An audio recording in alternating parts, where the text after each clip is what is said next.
You don't have to spend very long on the net to stumble into child porn. Well, it's actually serious because laws don't, like almost every other crime, sort of not knowing about it isn't an excuse, and it is illegal to to possess and download any pictures of child pornography. But your point is right that this is ubiquitous. We don't know how much is out there because the statistics are hard to come by. And one RCMP study estimates as many as 20 million pages are out there with child pornography. Overall, the statistics are frightening. In the UK, where they monitor this probably closer than anywhere else because they work so closely with the internet companies, they found a quadrupling of child pornography in the last year. In the United States, the FBI, 37% of its efforts right now on cybercrime, that's terrorism, Al-Qaeda, money fraud, credit fraud, identity theft, 37% is devoted to child pornography. So it is a growing problem. Part of what I try to do in One Child at a Time, though, is to break some of the myths that even I had, I think, before I started this project. Like even the very term that we're using, child pornography, that is what's written in the legislation in most countries, so that's the term that to some degree you have to use. But it's actually the wrong term, because it's certainly not pornography, because pornography is sex. It's almost always consensual. Often the participants are paid if it's professional, and it's basically a question of moral judgment, right? Somebody wants pornography, somebody doesn't. It's legal as long as it's not, a snuff movie or horribly abusive. But it's a moral decision whether you're for or against it. This is not pornography. These are children who are being raped and tortured and abused. There's no consent, because these children are infants often. Has nothing to do with sex. It's all about torture and abuse and power. So, the whole word pornography, in Australia they actually use the word child exploitation material. That's what it is. But the second thing is even the word child, we somehow imagine, I think most people imagine child pornography is sort of just, barely not legal children, the teenagers, Lolitas, 14, 16-year-olds who can almost pass as 18. Not the case. Here's two stunning statistics. 4 out of the 10 pictures that police are finding worldwide are children under 5. Under 5? Under 5. And 19%, that is 1 out of every 5 pictures, is under 3.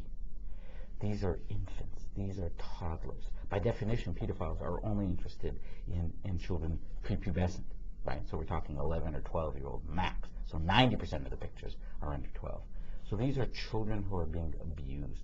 And, we're not talking standing naked in front of a swimming pool, right? We are talking, just vicious abuse. So that's why it's a plague that has to be stopped, because it doesn't have to do with choice, and it doesn't have to do with consent.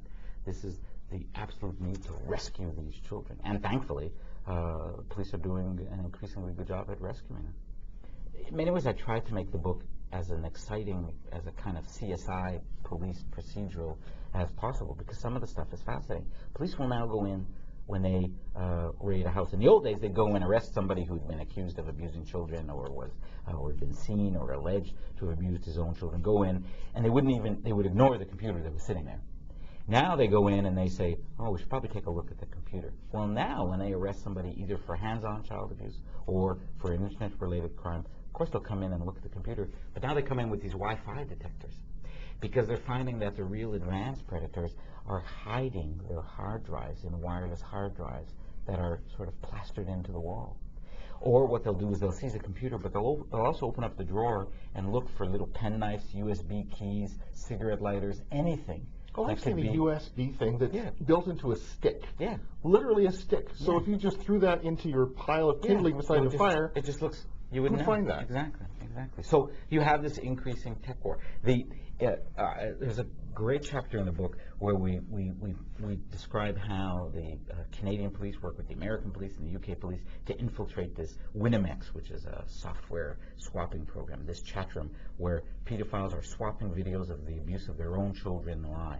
They infiltrate this group, but as they're watching it and the reader gets a chance to see these predators talking to each other, they're exchanging. You've got to get this new encryption program. Here's what it does. Another one boasts that he has wired a bullet inside his hard drive, so that with a certain keystroke, it can explode his hard drive and remove any of the evidence. When they actually arrested one of them, they got the proverbial knock on the door. He opened the door, he closed the door quickly, threw a light switch, and it zapped,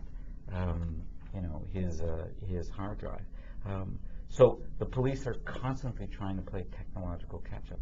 Good job. Thank you. I was impressed. Thank you. And for parents, there's a long list of resources at the end, and for teenagers and children at the end of the book. And it's all available on my website as well, www.juliansher.com. That's S-H-E-R. S-H-E-R. The book is One Child at a Time, The Global Fight to Rescue Children from Online Predators. I've been speaking with the author, Julian Sher, and One Child at a Time, published by Random House of Canada.